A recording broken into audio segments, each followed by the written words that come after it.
7 দিন পেরিয়ে গেল, এখনো কোনো হদিশ পাওয়া গেল না কাউন্সিলর। কি বলবেন পুলিশের ভূমিকা? পুলিশের ভূমিকা নিয়ে পুলিশ তো আশ্বস্ত করছে, কিন্তু আজ দীর্ঘ 7 দিন অতিক্রম হয়ে গেল। ঠিক আছে, বন্দুকের বাট দিয়ে মেরে মাথা ফাটিয়ে দিল, এত বড় বড় এলিগেশন, আমি এতগুলো এভিডেন্স দিলাম। ঠিক আছে, অডিও ভিডিও আমার কাছে আরও অডিও ভিডিও এরকম আছে যেখানে আমি নাম নিতে চাইছিলাম না। আজকে 7 দিনের মধ্যে আমি একদিনও নাম নিইনি। সেখানে দেবরাজদার নাম নিয়ে ও টাকা তোলে। কে? সমরেশ চক্রবর্তী বলেছে দেবরাজের নাম নিয়েই মানে টাকা টোকা তোলে দেবরাজ চক্রবর্তী। কিন্তু আমার মনে হয় না যে দেবরাজদা এর সাথে কি বলতো দেবরাজ চক্রবর্তীর নামে? কি এই দাদাকে টাকা দিতে হবে, এই করতে হবে, এখানে এই আছে, এই করতে হবে, চমকাতো। আমি সত্যি আতঙ্ক করতাম, ভয় পেতাম, কিন্তু কোনোদিন মুখ খুলিনি। কিন্তু আজকে মুখ খুলতে বাধ্য হচ্ছি। আমার কাছে আরও অডিও আছে, আরও ভিডিও আছে যেখানে প্রকাশ্যে নাম বলছে দাদার, কিন্তু আমার মনে হয় না যে দেবরাজ চক্রবর্তীর নাম বলছে। আমার মনে হয় হ্যাঁ, সমরেশ আমার ওই যে বলছে যে দেবরাজদার কে টাকা দিতে হবে, দেবরাজদা সব জানে, এই জানে।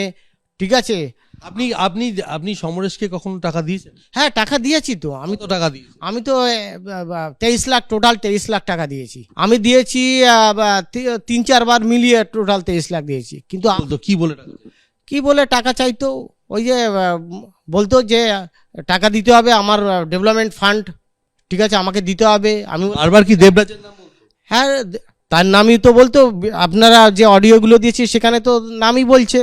কিন্তু আমার মনে হয় না দেবরাজদা কোনো মতে এটা জানে। দেবরাজদা জানলে দেবরাজদা ওকে তাড়িয়ে দিত। আপনি জানিয়েছিলেন কোনোদিন? আমি দেবরাজদাকে সাহস পাইনি, কোনোদিন জানাতে সাহস পাইনি, সেরকম সুযোগ হয়ে ওঠেনি।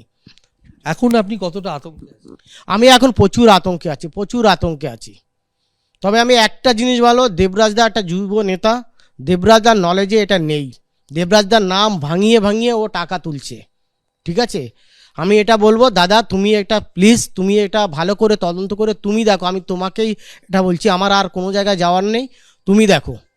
আপনি যে নিরাপত্তার নেতায় ভুগছেন, পুলিশকে জানিয়েছেন? পুলিশকে হ্যাঁ জানিয়েছি, আমি নিরাপত্তায় ভুগছি।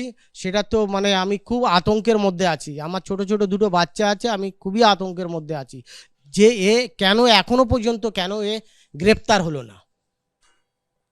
আমার কাছে আরও এভিডেন্স আছে, সেগুলো ঠিক সময় মতো দেবো। ও যদি অ্যারেস্ট না হয় তাহলে আমাকে সেগুলো প্রকাশ করতে আবার বাধ্য হবে। সেগুলো আমি করব। আমি চাই না কারণ বদনাম হোক বা কিছু হোক, আমি চাই না। কার বদনাম হবে?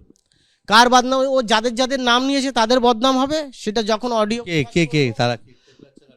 ঠিক আছে, সেটা যখন অডিও প্রকাশ করব তখন আপনারা নিজেরাই সেটা দেখে নেন।